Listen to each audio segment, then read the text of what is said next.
Hello students, today in this video we are going to read your poem 2, A Tiger in the Zoo, written by Leslie Norris.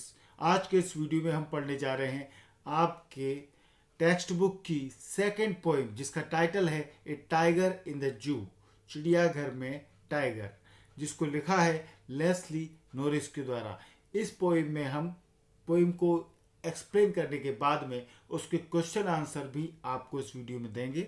आप जरूर write down करें और इस video के description में इसके पहले की जितने भी चैप्टर्स आपके हैं टेक्स्ट बुक के, उन सभी के क्वेश्चन आंसर, उनका प्रोज पोएम एक्सप्लेनेशन भी आपको इस वीडियो के डिस्क्रिप्शन में उसकी लिंक मिल जाएगी। तो चलिए देखते हैं इस पोएम को, ए टाइगर इन द जू। इस पोएम को पढ़ने से पहले इस पोएम का कुछ इंट्रोडक्शन जानना जरूरी है। This poem contrasts a tiger in the zoo with a tiger in its natural habitat.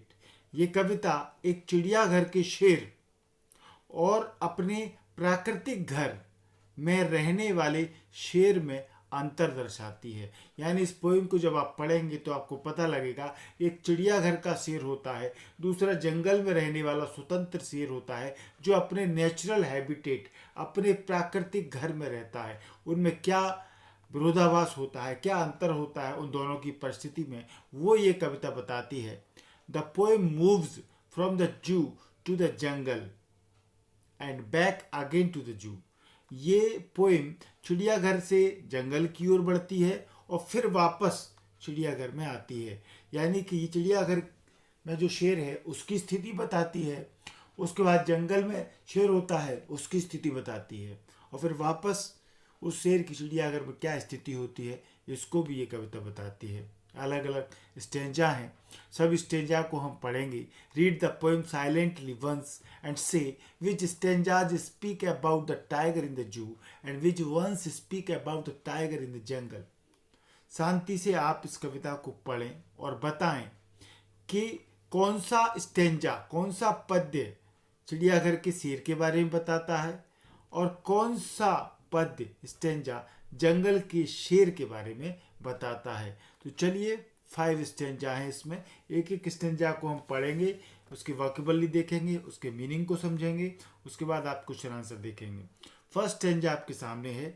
He stalks in his vivid stripes the few steps of his cage on pads of velvet quiet in his quiet rage. यहाँ पर शेर चिड़ियाघर में है, उसकी क्या position है वो आप देखें तो स्टॉक्स, ये स्टॉक्स माने होता है वॉक्स विथ प्राइड, यानी शेर जो है वो पिंजरे में भी इस तरीके से चलता है कि अकड़ करके चलता है। वो स्टॉक्स यानी चलना, वॉक्स विथ प्राइड, अकड़ करके चलना। और यहाँ पैड्स यानी उसके जो गद्दे होते हैं, जो पैरों की आपने देखी होगी गद्दी जो होती है, सॉफ्ट मैट्रेसेस जिसको बोलते हैं, उसके पैर जो होते हैं वो इसी तरीके से होते हैं।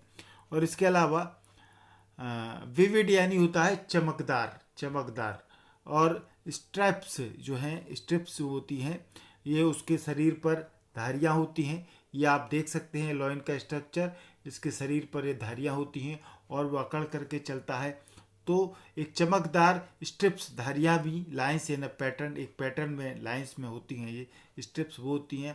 पैड्स मैंने आपको बताया, उसके पैरों की जो नीचे गद्दी होती है उसको बोलते हैं वेलवेट यानी मखमल, ये सॉफ्ट क्लोथ एक मखमल होता है उसको बोलते हैं क्वाइट यानी शांत। यहाँ पर क्वाइट को 2 बार लाया गया है, यहाँ आप इसकी बारंबारता होती है। इन इस क्वाइट रेज, रेज माने होता है गुस्सा। तो अब इन लाइनों का अर्थ यदि आप देखें तो he stalks in his vivid stripes the few steps of his cage on pads of velvet quiet in his quiet rage. जो शेर है वो अपने शांत गुस्से में, शेर अपने शांत गुस्से में, यहाँ आप नीचे से इसका अर्थ देखें, अपने शांत गुस्से में। गुस्से को शांत क्यों बोला गया है? क्योंकि वो पिंजरे में है, गुस्सा तो रहता है पर वो शांत हो जाता है अपने गुस्से को काबू में कर करके। तो वो शेर जो टाइगर है अपने शांत गुस्से में मखमली शांति के गद्दों पर, मखमली वेलवेट शांति के गद्दों पर, जैसे कि आदमी को चैन की नींद कहाँ आती है? जब अच्छा गद्देदार मखमल गद्दा हो तो उस पर अच्छी नींद आती है, शांति मिलती है उसको। तो उसके जो गद्दे हैं वो मखमली हैं।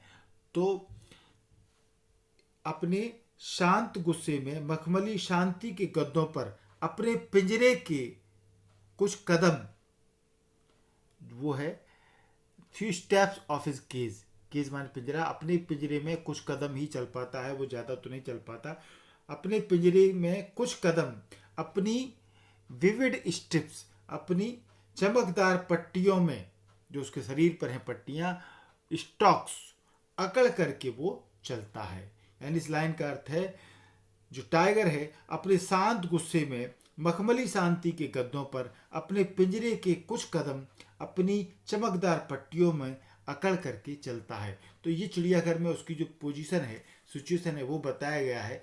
The tiger with vivid stripes walks hard in the cage, मुश्किल से वो पिंजरे में चल पाता है, कोशिश करता है अकड़ के चलने की। He looks majestic but captivated in a small cage, वो बहुत मैजेस्टिक, शानदार दिखता है, परंतु वो छोटे से पिंजरे में कैद रहता है। इसका अर्थ ये है लाइनों का, his pads are velvet like soft, उसके जो पैरों के तलवे होते हैं वो सॉफ्ट होते हैं, वेलवेट की तरह, मखमल की तरह। इन spite of being most powerful and ferocious, he now is imprisoned and is just helpless. बहुत ज्यादा शक्तिशाली और भयानक होने के बावजूद भी वो हेल्पलेस है, निसहाय है, पिंजरे में कैद किया हुआ है। ही इज एंग्री, वो गुस्से में भी है, बट कांट डू एनीथिंग, परंतु वो कुछ कर नहीं सकता, इसलिए वो शांत रहता है। This despair and helplessness gets reflected on his face, और ये निसहायता, निराशा उसके चेहरे पर भी झलकती है, इसलिए उसका जो रेज है, गुस्सा, वो क्वाइट बताया गया है, शांत बताया गया है। नेक्स्ट स्टेंजा देखें। He should be lurking in shadow, sliding through long grass near the water hole where plump deer pass. अभी यहाँ हम जो नेचुरल हैबिटेट होते हैं, प्राकृतिक स्थान होते हैं टाइगर के, जो जंगल में रहता है, तो वो कैसा रहता है वो इस स्टेंजा में बताया गया है। टाइगर को पानी के समीप छाया में लंबी घास में से चलते हुए घात लगाकर बैठे रहना चाहिए, जहां से मोटी ताजी हिरणें गुजरती हैं। यानी कि यहाँ पिंजरे की बजाय उसको कहाँ होना चाहिए, लर्किंग माने होता है घात लगा करके बैठना। जो शेर चीते होते हैं वो छोटे शिकार करने के लिए घात लगा करके घास में, लंबी घास में छिपे रहते हैं। तो यही पोजीशन टाइगर की रहती है, वो लंबी घास में छिपा हुआ रहता है। और स्लाइडिंग यानी सरकते हुए, धीरे से फिसल करके वो जाता है अपने शिकार पर। प्लम्प माने मोटा ताजा, जो हिरन यदि मोटा ताजा दिख जाता है, प्लम्प डियर जो वहाँ से गुजर रहा हो, पानी पीने के लिए आते हैं किनारे पर, तो उन वाटर होल, जो पानी के गड्ढे रहते हैं, वहाँ पर शिकार की निगाह में बैठा रहता है, बिल्कुल घात लगा करके शेर, छोटे हिरणों के, जो मोटे ताजे जानवर होते हैं, उनकी इंतजार में वो अपना शिकार के लिए। तो वो बताया गया है, he should be lurking in shadow, sliding through long grass near the water hole where plump deer pass. Tiger पानी के समीप छाया में, शैडो में, लंबी घास में से चलते हुए, स्लाइडिंग थ्रू लॉन्ग ग्रास, चलते हुए घात लगाकर उसको बैठे रहना चाहिए।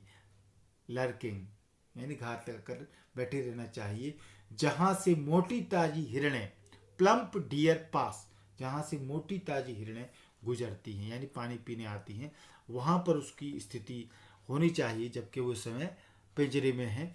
तो ये सेकंड स्टेंजा में यदि इसको एक्सप्लेन करें तो यहाँ स्थिति ये बनती है, the poet pities that the tiger should have been lurking and sliding in the tall grass instead of being in the cage. कभी यहाँ दया करता है शेर जो उस टाइगर पर कि उसको जंगल में घात लगा करके बैठे रहना चाहिए शिकार के इंतजार में, लंबी घास में, जबकि वो इसमें पिंजरे में है। He should have been in the natural habitat hunting and resting. या तो उसको शिकार करते रहना चाहिए इस समय, या रेस्ट करते रहना होना चाहिए जू की बजाय। Obviously, the poet implies that his freedom has been snatched from him. स्पष्ट रूप से कवि यहाँ अर्थ बताता है कि उसकी स्वतंत्रता को व्यक्ति आदमियों ने छीन लिया है। He should have been stalking some fatty deer near water hole, lying there expecting a good feast. जबकि उस समय उसे अपनी मजेदार शिकार जो मोटी ताजी हिरन को वो खाएगा उसका आनंद लेते हुए होना चाहिए। इन लाइनों का अर्थ ये है। आगे की स्टेंजा देखें। He should be snarling around houses at the jungle's edge, bearing his white fangs, his claws, terrorizing the village.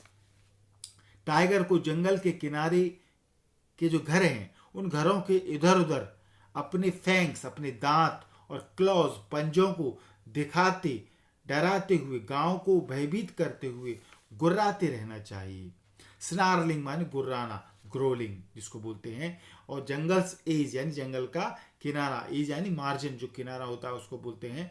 Bearing यानी नंगा करते हुए, नंगे पैर जिस कहते हैं नंगे पैर जाना, बेयर फुट। तो ऐसे ही जो वाइट फैंक्स हैं, उसके सफ़ेद दांत हैं फैंक्स, उनको वो दिखाता है यानी उनको खोलता है, तो इसको बेयरिंग शब्द बोला गया है। क्लॉज माने उसके पंजे जो होते हैं, और टेरराइजिंग माने भयभीत करना, भय उत्पन्न करते हुए। तो ही शुड बी स्नार्लिंग, वो बताता है कि इस समय उसकी पोजीशन क्या होनी चाहिए। यदि वो जंगल में शिकार कर रहा है, एक तो दूसरे स्टेंजा में ये बताया उस पोजीशन में होना चाहिए, या फिर उसको कहाँ होना चाहिए। He should be snarling around houses at the jungle's edge, उसे जंगल के किनारे के घरों के इधर उधर होना चाहिए। Bearing his white fangs his clause, अपने दांतों अपने पंजों को दिखाते हुए। टेरराइजिंग द विलेज, गांव को भयभीत करते हुए गुर्राते रहना चाहिए। आप ये जानते हैं कि ये तीसरी स्टेंजा में ये बताने की कोशिश की गई है कि जब सेकंड स्टेंजा में शिकार के लिए उसके पास हिरन नहीं होंगे, तो वो जंगल जब साफ कर रहा है आदमी, तो शिकार भी, जानवर भी खत्म होते जा रहे हैं। तो जब जानवर छोटे मोटे खत्म हो जाएंगे, तो ऐसे टाइगर जैसे जानवर अपने शिकार के लिए कहाँ जाएंगे, वो गांव के समीप आएंगे, लोगों पर गुर्राएंगे जिन्होंने कि उसके जंगल काट लिए हैं। यहाँ उसका अर्थ ये है। In this stanza, the poet imagines what the tiger should be doing if he escaped hunting his wild game. In that case, the tiger would be snarling around the houses near the jungle's edge. यदि उसके शिकार उसको नहीं मिलेगा, तो वो जंगल के किनारे के गांव में आएगा, वहां गुर्राएगा लोगों पर। He would be growling near some village and showing his white fangs and fearful claws. That way he would be terrorizing the villages. और इस प्रकार वो अपना गुस्सा व्यक्त करेगा गांव वालों पर, अपने नाखून दिखाएगा, अपने दांत दिखाएगा, गुर्राएगा। परंतु अभी क्या है, but now he walks tiringly in the small cage, परंतु अभी तो वो बेचारा पिंजरे में, छोटे से पिंजरे में बंद है। The poet implies that if we destroy the natural habitats of wild animals, they would be invading our cities and villages as they have started doing so now. यहाँ कवि का अर्थ है कि यदि हम उसके जो जानवर के सभी जंगली जानवरों के प्राकृतिक घरों को नष्ट कर देंगे, खत्म कर देते हैं, जंगलों को काट देंगे, तो वे फिर शहरों गांव में आक्रमण करेंगे। और जैसा कि आजकल होता रहता है, ये इसीलिए क्योंकि जंगल कट रहे हैं। चलिए फोर्थ स्टेंजा देखते हैं। But he is locked in a concrete cell, his strength behind bars, stalking the length of his cage, ignoring visitors. यहाँ लॉक्ड से मतलब है इम्प्रिजेंट, कैद में। टाइगर पिंजरे में कैद है, लॉक्ड है। कंक्रीट सेल यानी कंक्रीट होती है जो सीमेंट या पत्थर से, डस्ट धूल पत्थरों से, जो कंकड़ से बनती है दीवारें, उसकी इस तरह की उस दीवार में, सेल में, पिंजरे में वो बंद है। इग्नोरिंग यानी कि इग्नोर करना, ध्यान न देना।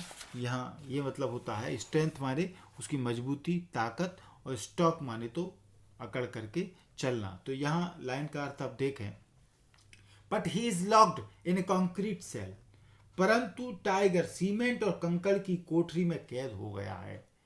हिज स्ट्रेंथ बिहाइंड बार्स, उसकी ताकत, उसकी स्ट्रेंथ सलाखों के पीछे बंद हो गई है। बार्स माने सलाखें, सलाखों के पीछे बंद हो गई है।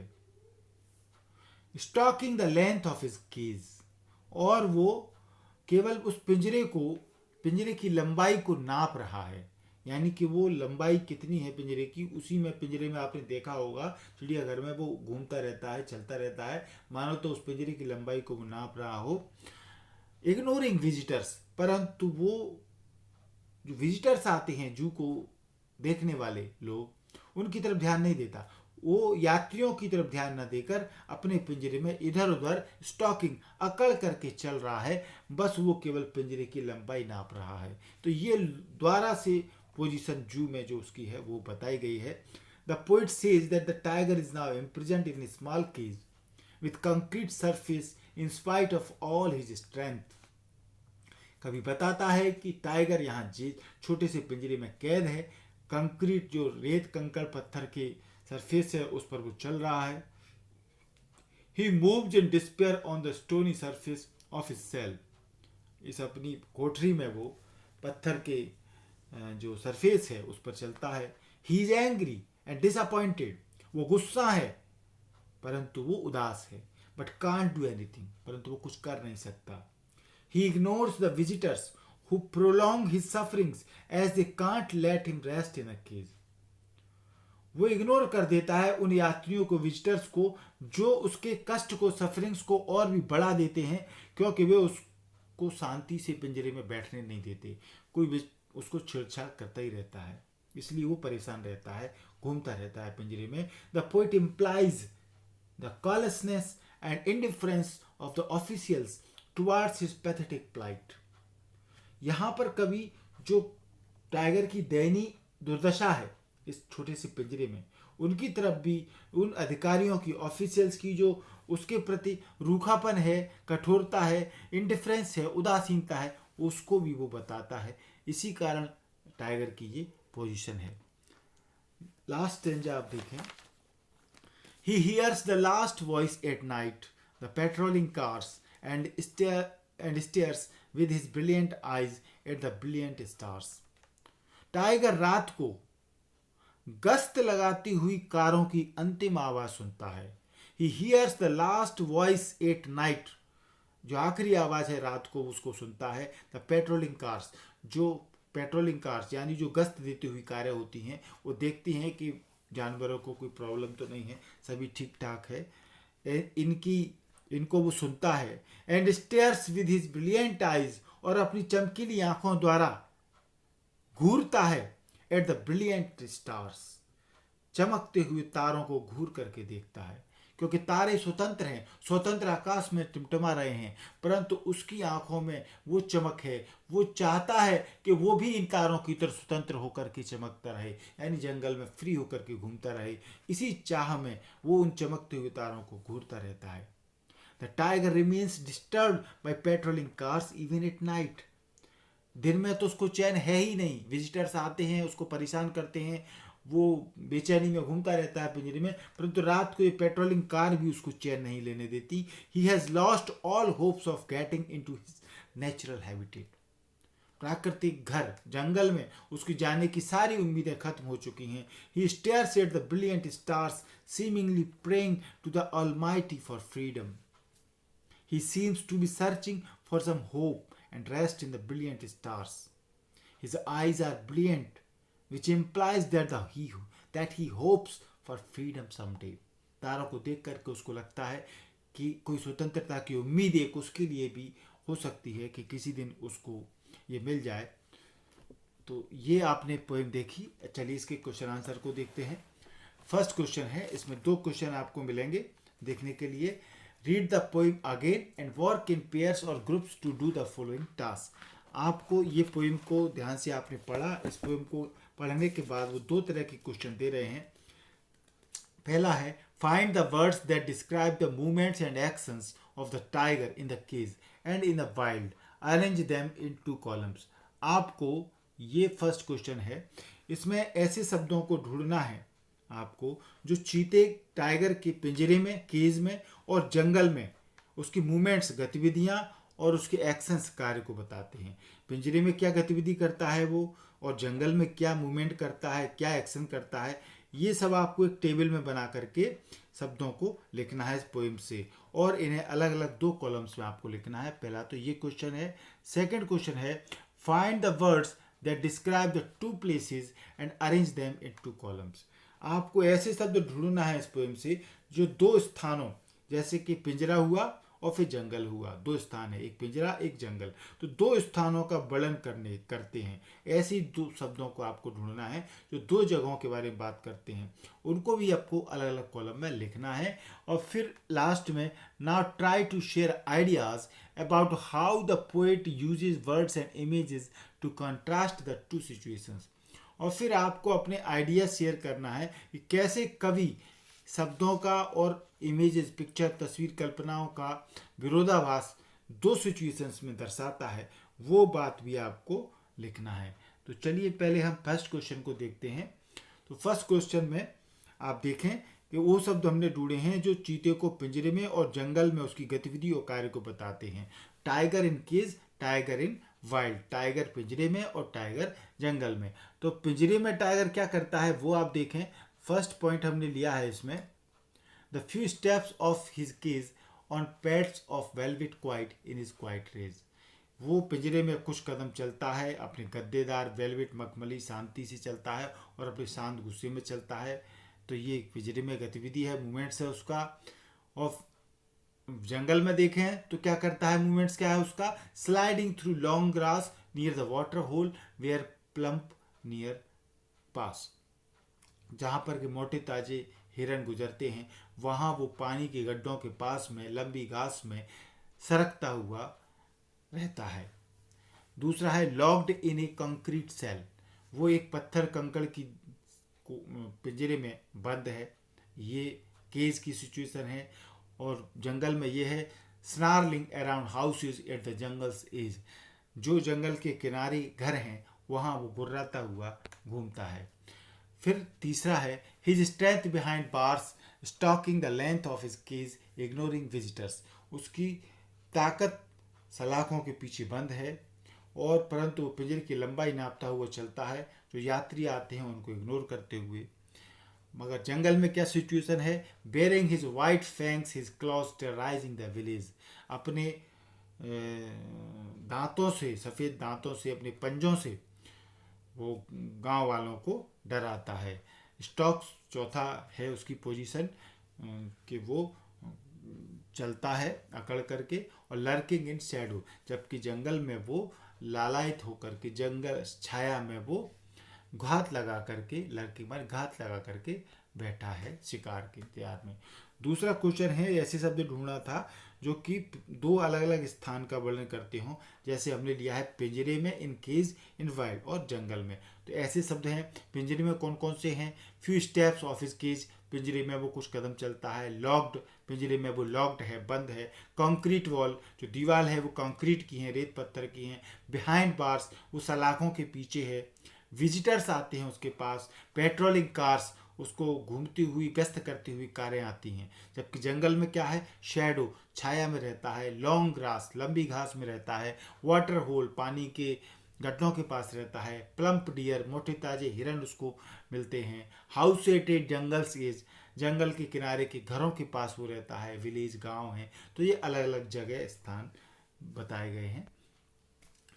तो आखिरी में फिर पूछा गया था कि कैसे इमेज पिक्चर है उसने कंट्रास्ट की हैं, विरोधाभास बताया है। तो इसका आंसर है the poet uses these words to create an apt contrast, कवि इन शब्दों के द्वारा एक पर्याप्त विरोधाभास क्रिएट करता है।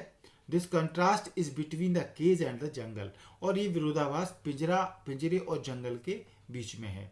He is able to create apt pictures of these places in real sense, कवि वास्तविक अर्थ में इन जगहों की पिक्चर क्रिएट करने में सफल हुआ है, समर्थ है। These show the life of the tiger in a cage and in a jungle, ये शब्द और पिक्चर जो कविता में बताई गई है ये बिल्कुल दिखाती है कि एक टाइगर की पिंजरे में क्या स्थिति होती है और जंगल में क्या स्थिति होती है, क्या जीवन होता है उसका। सेकंड क्वेश्चन देखें, notice the use of a word repeated in lines such as these, आपको ये स्टेंजा में लाइनें रिपीट की गई हैं कुछ शब्द, उनको नोटिस करना है। और फिर what do you think is the effect of this repetition, ये जो रिपीटेशन हुआ है शब्दों का, उसकी पुनरावृत्ति जो हुई है शब्दों की, उसका क्या प्रभाव है, आप क्या सोचते हैं इसके बारे में। तो यहाँ देखें, क्वाइट, फर्स्ट में क्वाइट है, दूसरे में ब्रिलियंट शब्द की रिपीटेशन हुआ है। तो आंसर में देखें ये जो शब्दों का रिपीटेशन है, this repetition is a poetic device used by the poet in order to increase the intensity of the tiger's rage and his helpless silence. ये जो पुनरावृत्ति है शब्दों की, ये एक पोएटिक डिवाइस है, एक साहित्य का, कविता का तरीका होता है, एक डिवाइस होती है जो कि कवि इस्तेमाल करते हैं टाइगर के गुस्से की इंटेंसिटी, तीव्रता को बढ़ाने के लिए और उसकी हेल्पलेस साइलेंस, निस्सहाय शांति को दर्शाने के लिए यहाँ ये शब्दों का इस्तेमाल हुआ है। जैसे आप देखें पैड्स ऑफ वेलवेट क्वाइट, इसका अर्थ क्या है? Actually means soft pads. इसका अर्थ है वास्तव में सॉफ्ट पैड, एक मुलायम गद्दे, which do not make noise while walking. जब ये शेर चलता है तो उसकी आवाज़ नहीं होती उसके चलने की, और इसी कारण वो अपने शिकार को पकड़ लेता है। The word quiet is contrasted with the condition of the tiger in cage. जबकि यहाँ क्वाइट जो शब्द है उसका अर्थ है शांति, जबकि ये टाइगर की कंडीशन से, जो पिंजरे में उसकी कंडीशन है उसके विरोधाभास में, कोई पिंजरे में रह करके शांत कैसे रह सकता है, परंतु क्वाइट शब्द का इस्तेमाल किया गया है। That in his quiet rage, यानी उसका शांत गुस्सा, which means that anger, frustration, the animal must be having is silent। जो उस टाइगर में गुस्सा होना चाहिए, एंगर होना चाहिए, फ्रस्ट्रेशन है, वो शांति में बदल गया है विद इन इट सेल्फ, जो उसके अंदर है अर्थात। सिमिलरली, ठीक उसी प्रकार से ब्रिलियंट आइज, जो चमकीली आंखें हैं, signifies the beautiful eyes of the tiger, वो टाइगर की सुंदर आंखें जो होती हैं उसको दर्शाती हैं। And brilliant stars which are free in the sky, जबकि चमकीले तारे जो आकाश में स्वतंत्र हैं उसको बताते हैं। यहाँ टाइगर पिंजरे में बंद है, उसकी ब्रिलियंट आइज बताई गई हैं, परंतु तारे स्वतंत्र हैं आकाश में। थर्ड क्वेश्चन देखें, read the poem given on the book page 30-31 also about a tiger in the zoo then discuss. आप इस टेक्स्ट बुक में अपनी में देखेंगे पेज नंबर 30-31 पर, तो 2 पोएम और दी हैं, आप उनको पढ़ें। उनको पढ़ने के बाद चिड़ियाघर में टाइगर की क्या स्थिति होती है उस पर चर्चा करें, डिस्कस करें, फिर इस क्वेश्चन का आंसर दें। क्वेश्चन ये है, are zoos necessary for the protection और conservation of some species of animals. क्या जो चिड़ियाघर हैं ये जानवरों को बचाने और उनकी सुरक्षा के लिए आवश्यक हैं, आवश्यक होने चाहिए। Are they useful for educating the public, क्या वे लोगों को शिक्षित करने के लिए लाभदायक हैं, यूजफुल हैं। आर देयर अल्टरनेटिव टू जूज, क्या चिड़ियाघर के भी अल्टरनेटिव विकल्प हैं। चलिए इनके आंसर को देखते हैं। तो आप जानते हैं several species of wild life are on the verge of extinction, बहुत सी जो प्रजातियां हैं जंगली जीवन की वो अपने विलुप्त होने की कगार पर हैं, वर्ज ऑफ एक्सटिंक्शन यानी विलुप्त होने की कगार पर हैं। There is a need to protect and conserve these species, इन प्रजातियों को सुरक्षा देने की, रक्षा करने की आवश्यकता है। Which include tigers, Lions etc, जैसे कि जो टाइगर होते हैं, शेर होते हैं, लायन है, ईटीसी, ऐसे कई जानवर हैं जिनको सुरक्षा की आवश्यकता है इनकी प्रजातियों को, क्योंकि ये खत्म होते जा रहे हैं।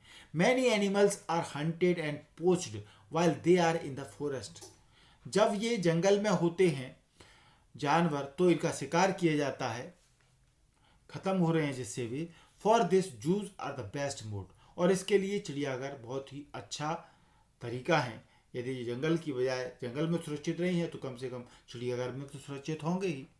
आगे जो क्वेश्चन है उसमें एक आंसर देखें, zoos are useful for educating the public, चिड़ियाघर पब्लिक को, लोगों को शिक्षित करने के लिए बहुत उपयोगी हैं, लाभदायक हैं। एज वेल एज चिल्ड्रन, बच्चों को भी शिक्षित करने के लिए कई टीचर और पेरेंट्स अपने बच्चों को जू ले जाते हैं, ताकि वो जंगल में तो ले नहीं जा सकते, जानवरों को दिखा नहीं सकते, तो वो जू में दिखाते हैं, तो इस प्रकार से लाभदायक है। About various animals, their habitats, kind of food they eat, seasons of hibernation, the reproduction etc.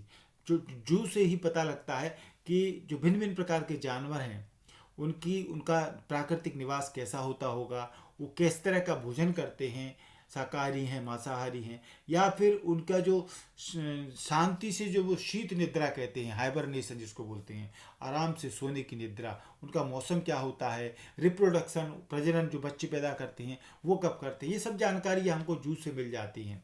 One need not go to the forest to study about them, किसी को भी उनके बारे में अध्ययन करने के लिए जंगल जाने की जरूरत नहीं है, जू से काम चल जाता है। तो ये भी एक है। Zoos can be replaced by wildlife sanctuaries, national parks और bio reserves where the animals get their natural habitat and environment to live and flourish.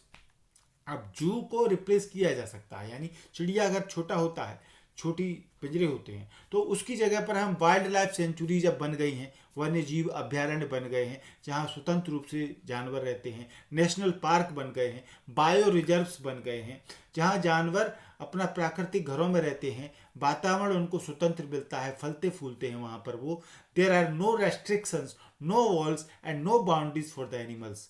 और यहाँ पर कोई प्रतिबंध नहीं होता, कोई दीवार नहीं होती, कोई बाउंड्री नहीं होती। तो इस प्रकार से ये एक विकल्प है जूज का, चिड़ियाघरों का ये विकल्प हो सकता है। अन्य इंपॉर्टेंट क्वेश्चंस हैं।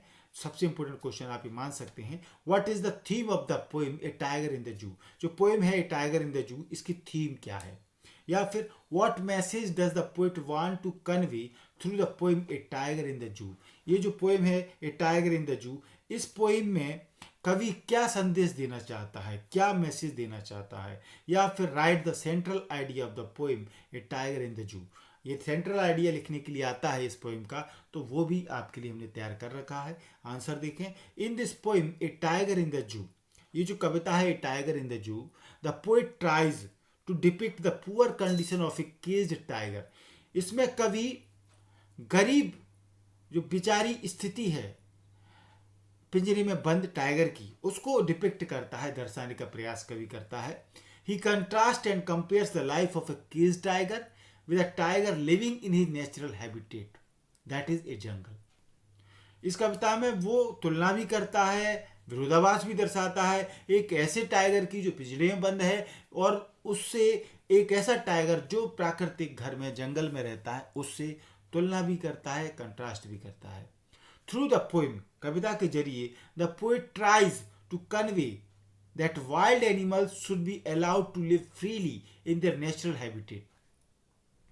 कविता के जरिए कवि ये बात बताता है कि कैसे जो जंगली जानवर हैं उनको उनके प्राकृतिक घर में जंगल में रहने के लिए अनुमति देनी चाहिए, स्वतंत्र रहने देना चाहिए। Freedom is loved by all living beings not just human beings, क्योंकि स्वतंत्रता न केवल आदमियों को प्यारी होती है बल्कि जानवरों को भी वो प्यारी होती है।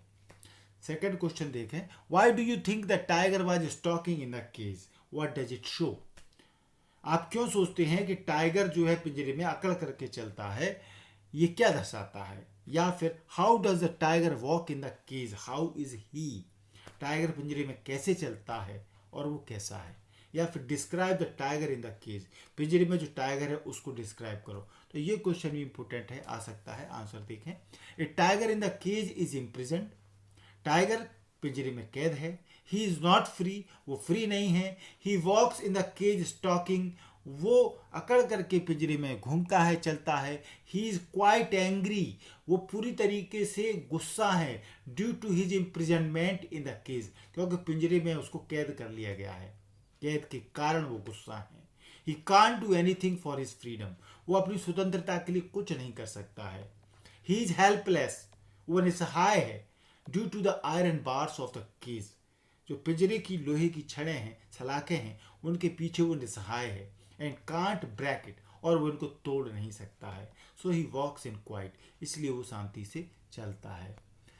Thank you for more videos. आपने एमपी इंग्लिश क्लासेस को अभी तक सब्सक्राइब नहीं किया है तो जरूर सब्सक्राइब करें। सब्सक्राइब करना सरल है, लाल कलर से सब्सक्राइब आपके मोबाइल में लिखा हुआ होगा, उसको आप टच करेंगे तो टच करते ही वो लाल कलर का सब्सक्राइब व्हाइट कलर में बदल जाएगा और आपका चैनल सब्सक्राइब हो जाएगा। बेल आइकॉन घंटी आपको दिखेगी, इसको आप टच करेंगे तो 3 ऑप्शन आएंगे, इसमें सबसे ऊपर के ऑप्शन ऑल को आप टच करके रखें तो बहुत फायदा होगा। मैं जो भी वीडियो बनाऊंगा वो तुरंत आपके मोबाइल पर नोटिफिकेशन ग्रुप में पहुंच जाएगा। हमने अपने एमपी इंग्लिश क्लासेस पर प्लेलिस्ट बना रखी है, इस प्लेलिस्ट को आप टच करेंगे तो आपको अपने grammar related, writing skill related, अपनी क्लास से रिलेटेड सारी वीडियोस की लिंक मिल जाएगी। ये वीडियो आपको अच्छा लगा हो तो लाइक और शेयर जरूर करें। कोई भी प्रॉब्लम हो तो हमें कमेंट करके जरूर बताएं। Thank you.